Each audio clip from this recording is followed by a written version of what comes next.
जय गुरु जी संगत जी। तो आज बताया जाएगा कि देवालय का निर्माण कैसे हुआ। तो दिव्य आभा बुक से इसमें दो टॉपिक्स कवर किए जाएंगे। एक गुरुजी कृत देवालय और दूसरा सत्संग सत्य का समावेश। गुरुजी कृत देवालय दूर राजधानी के कोलाहल से दूर एक स्थान है जहाँ पर लोगों की आत्माएं पुनः प्रसारित हो सकती हैं और उनके हृदय वहाँ के सौंदर्य में डूब जाते हैं। यहाँ पर वायु स्वच्छ है, धूप हरी है और आंखें चमकते हुए श्वेत संगमरमर भवन के ऊपर काली चट्टान से बने हुए विशाल लिंग से साक्षात्कार करती हैं। लिंग संदेश देता है कि यह स्थान शिव का आसन है। गगन की ओर उभरता हुआ लिंग शिव धर्म, साधु भाव और एक नई धार्मिक चेतना की घोषणा करता है। प्रवेश करते ही ज्ञान एवं प्रतिभा के धनी गणेश की लघु मूर्ति आगंतुक का स्वागत करती है। उसके थोड़ा आगे बाहर उद्यान में एक अति सुंदर युवा शिव की प्रतिमा स्थापित है। कर्पूर गौरम करुणावतारम संसार सारम भुजगेंद्र हारम सदा वसंतम हृदय विंदे भवम भवानी सहितम नमामि।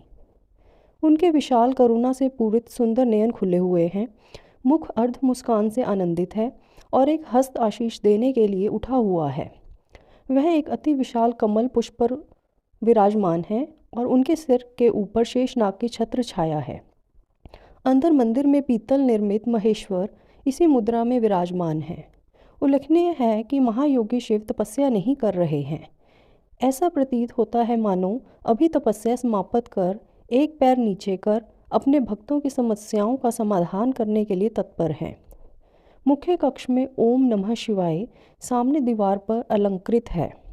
यह शिव और गुरुजी दोनों एक ही हैं का अपने उन भक्तों को आशीर्वाद का अविनाशी वचन है जिन्हें उन पर श्रद्धा और विश्वास है। असंभव लिंग निर्माण। यह गूढ़ तथ्य है कि यह स्थान वास्तव में त्रिकालदर्शी शंकर महादेव का ही है। निर्माण काल के समय हुई विलक्षण घटनाओं से निर्माण से संबंधित और जो वहाँ पर सदा जाते रहते हैं उन महानुभावों के अनुभवों से स्पष्ट हो जाता है। मंदिर निर्माण के समय कार्य में अनेक बाधाएं आईं और प्रत्येक अवसर पर चमत्कारिक रूप से वह दूर भी हो गईं। यह गुरुजी के निजी हस्तक्षेप के कारण ही संभव हुआ। निर्माण प्रारंभ होने से पूर्व इस भूमिखंड पर अनेक झाड़ियाँ, वृक्ष और विशाल शिलाखंड और पत्थर थे जिन्हें साफ करना और हटाना आवश्यक था। परंतु हर झाड़ी और पत्थर के नीचे सर्प था। एक को हटाने पर और प्रकट हो जाते थे।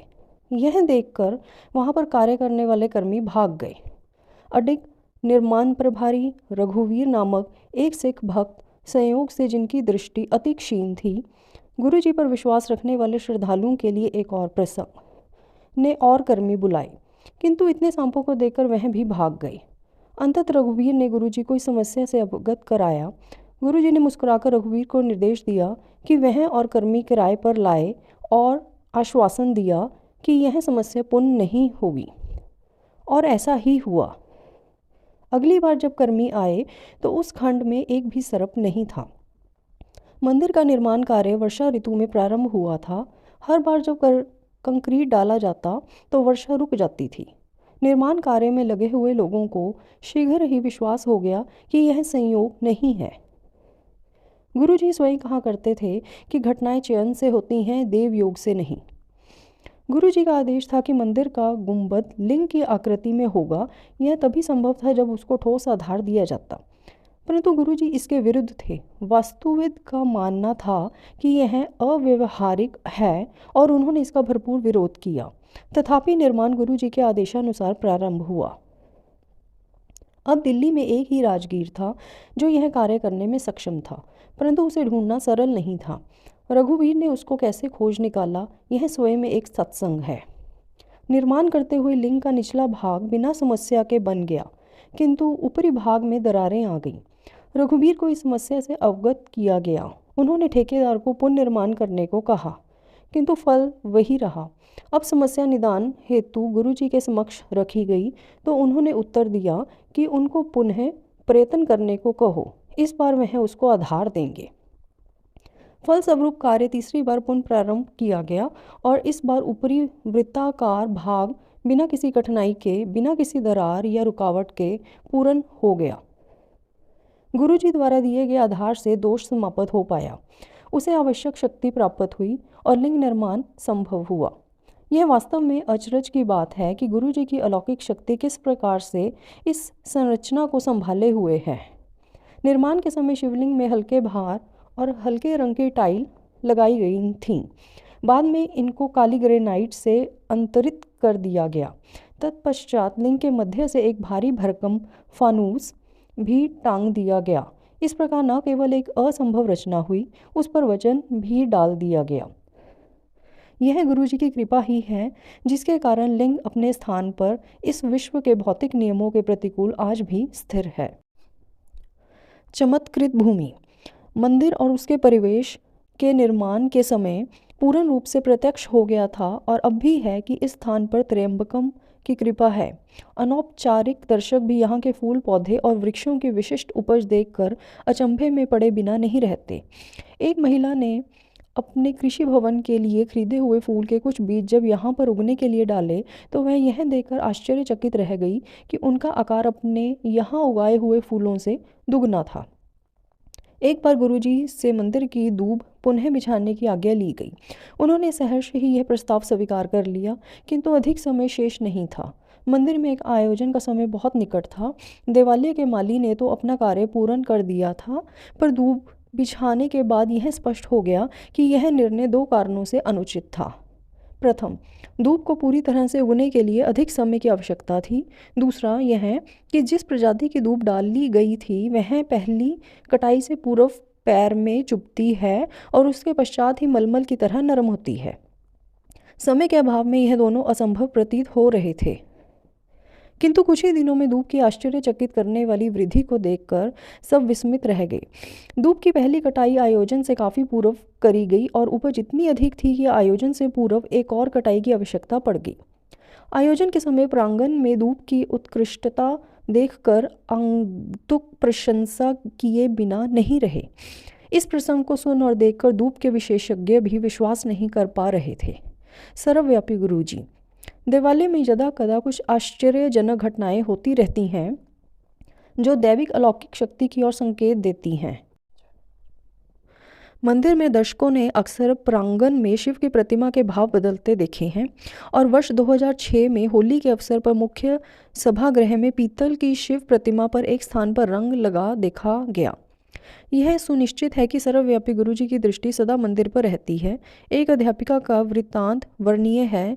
गुरु पूर्णिमा के अवसर पर वह प्रातःकाल 6:15 बजे अपने विद्यालय जाने से पूर्व मंदिर गईं। उस पवित्र दिन केवल माली ने उनको वहाँ पर अपने गुरु का अभिवादन करते हुए देखा, किंतु यह अर्ध सत्य है, किसी और ने भी उनको वहाँ पर देखा था। जब वह गुरुजी के दर्शन हेतु अगली बार एम्पायर एस्टेट आईं तो गुरुजी ने उनको बुलाया और बोले कि वह गुरु पूर्णिमा के दिन सुबह 6:15 बजे मंदिर गई थी। वह अपने ध्यान में उनको देख रहे थे। श्रद्धा का पुनर्जागरण। स्पष्ट है कि यह बड़ा मंदिर गुरु कृपा से स्थापत्य कला का अत्यंत उत्कृष्ट उदाहरण है जो भक्त को सौम्य और स्नेह भाव से अपनी ओर खींच लेता है। यह उनके अध्यात्म का पवित्र स्थान है। शिव और नानक का प्रिय स्थान। यहाँ पर ओंकार और ओम एक है और सदा एक दूसरे का प्रतिबिंब बने रहेंगे। यह मंदिर सृष्टि के रचयिता के प्रतीक बनकर मनुष्य की आत्मा का सदा स्वागत करेगा। यहाँ पर समस्त आगंतुकों पर उनके आशीष की वृष्टि होती है और निरंतर होती रहेगी। दिव्य आभा यहाँ पर और अधिक तीव्रता से सदा प्रज्वलित रहकर अपना प्रकाश इस संसार में फैलाती रहेगी। आने वाले युगों में मानव जाति इस पवित्र पावन स्थल को धर्म के जन्म स्थान से पहचानेंगी। हमारे जीवन काल में बड़े मंदिर को सर्वोच्च सम्मान प्राप्त होगा और नवीन धार्मिक चेतना का उदय होगा।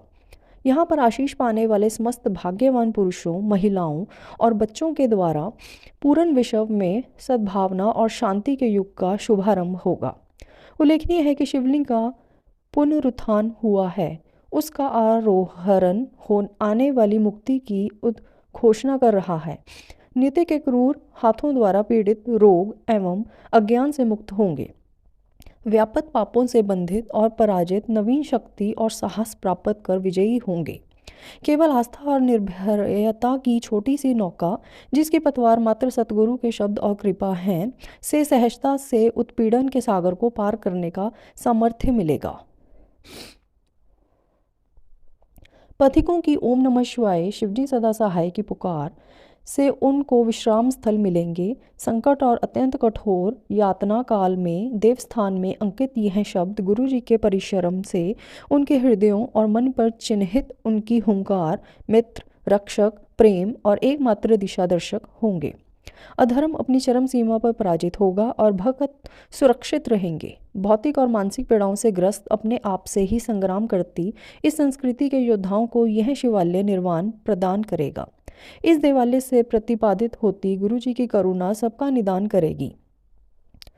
कालांतर में यह मंदिर उनका प्रभुत्व प्रमाणित करेगा। वायुमंडल उनके शब्द सर्वत्र फैलाएंगे और उनकी इच्छा पूर्ति होगी। इस पृथ्वी पर यह देवालय सदा शिव की कृपा का चिन्ह रहेगा। सब आए इस पवित्र स्थान पर शिव कृपा से मन में अंकित हो सबकी अभिलाषाएं पूर्ण। सतगुरु रखें हमें सदा अपनी ही शरण में। सत्संग सत्य का समावेश। सत्संगी सदा अपने हृदय से सत्य बोलता है। सत्संग शब्दों में परिवर्तित वह रोमांचक यथार्था है जो श्रोताओं और पाठकों दोनों की चेतना पूर्ण रूप से जागृत करने की असीमित क्षमता रखता है। सत्संग भक्ति का वह अंग है जो इस देश में आदिकाल से धार्मिक परंपराओं का सबसे आदरणीय और अभिन्न अंग रहा है। सत्संग में वक्ता अपना प्रवचन सब श्रोताओं के सम्मुख रखता है या जैसे यहाँ के प्रसंग में अपने अनुभव लिखता है। प्राकृतिक संवेदना और ध्यान से पढ़े अथवा सुने हुए सत्संग में सबमें विश्वास की उत्पत्ति होती है। जिस प्रकार अणु विद्युत संचारित करते हैं उसी प्रकार सत्संग से श्रद्धा एवं निष्ठा का प्रसार होता है। सत्संग के यह अनुभव संशय और विश्वास के मध्य खड़े हुए जन समूह के लिए है। सत्संग से जैसा हमने गुरुजी से सीखा है, पाठक और लेखक दोनों को ही आशीष मिलता है। प्रत्येक व्यथित के जीवन में नए मोड़ के साथ आशा की ज्योति जलाने की संभावना रखता है। हर खंड में एक अनोखा अनुबंध, प्रतिज्ञा एवं सत्य का संसार है। गुरु जी की उपस्थिति से हम उनकी छाया में हैं। उनके प्रकाश की तीव्रता के सम्मुख ब्रह्मांड के समस्त सूर्यों का सम्मिलित तेज भी धूमिल है। अनेक अवसरों पर प्रत्येक व्यक्ति अपनी अस्थिर शंका पर श्रद्धा के खड्ग से संहार करता है। संशय और विश्वास दोनों परस्पर विरोधी हमारे चारों ओर व्यापक वातावरण के स्थायी निवासी हैं। यहाँ पर हर सत्य प्रसंग दर्शाता है कि संशय के सागर में डूबी हुई आत्मा ने कैसे अपने स्वाभाविक रूप पर पुनः अपना अधिकार स्थापित किया। अविश्वास के अंधकार में लुप्त सत्य, श्रद्धा, भक्ति और आस्था का पुनर्जागरण होता है। इसी सच्चाई को हम गुरुजी से जानते हैं। औरों ने उन्हें अन्य अनेक नामों से भी पुकारा है, सब उतने ही प्रिय और प्रेममय हैं। यह सत्संग आपको जो संभवत अभी भी सोच रहे हैं कि सत्य के भवसागर में छलांग लगाई जाए या नहीं, आगे बढ़ने की प्रेरणा देता है। आगे बढ़कर तेजी से कूद जाइए, प्रणव सदा आपके सदा हैं। यह कथाएं पूरे विश्व में फैले हुए अनगिनत भक्तों पर हुए चमत्कार हैं, परंतु चमत्कार क्या है? वह तो आत्मा से उत्पन्न हुआ सत्य है। आत्मा तो उस सत्य को सदा से पहचानती थी। इस भौतिक संसार की माया में वह डूब गई और उस सत्य से भक्त अनभिज्ञ हो गए। यह चमत्कारिक सत्य सर्वप्रथम प्रेम और आस्था का प्रतीक है। तत्पश्चात वह हमारे सामान्य जीवन में प्रतीत होने वाली अलौकिक घटनाएं हैं। इन कथाओं के पात्र गुरु जी के असंख्य भक्त अपने उन अनुभवों का वर्णन कर रहे हैं जिन्होंने उन्हें पूर्णतः पराजित, विह्वल और आतंकित किया। उनको आहत, निस्सहाय कर अपनी सीमाएं नापने पर विवश किया, भावना परीक्षण किया, रक्षा कवचों को शत विकसित कर दिया, किंतु इसी से उन्हें शक्ति, साहस और चिरस्थायी आशा की प्राप्ति हुई। वह सब उस असाधारण, उत्कृष्ट दिव्य धारा में प्रवाहित होकर अपनी आप बीती व्यक्त कर रहे हैं। गुरु जी का आदेश प्रसारित करने वाले यह वृतांत ही हमारे वास्तविक मित्र हैं और उस आदेश का पालन करना नितांत आवश्यक है। इन सत्संगों में गुरु जी की ऊर्जा है। वह न केवल यह आभास देते हैं कि गुरु जी ने अपनी अलौकिक शक्तियों से कैसे अपने भक्तों का भला कर उनका पोषण किया, इनमें वह ऊर्जा भी संग्रहित है जिसका आनंद लेकर आप भी उसका लाभ उठा सकते हैं। प्रत्येक सत्संग में अपने भक्तों के लिए गुरु जी के अपार स्नेह और वेदना के दर्शन होते हैं। अब समय आ गया है कि उनके भक्त उनके आदेशों का मन, वचन और कर्म, मनसा वाचा कर्मणा से पालन करें और उन्हें कभी भी न भूलें। यह सत्संग कल्प वृक्ष की अगण्य पत्तियां हैं, प्रत्येक एक प्रेम गीत गाती हुई श्रद्धा से परिपूर्ण। हर सत्संग में गुरुजी और उनके भक्त का परस्पर स्नेह प्रतिष्ठित है। आशा करते कि यह अनुभव इन भक्त लेखकों की भांति आपके हृदय के तारों को भी हिलाकर मन में अति सुरमय, मधुर, दिव्य संगीत भर देगा। क्या अनहद जैसी मिठास अन्यत्र कहीं मिल सकती है? जय गुरु जी।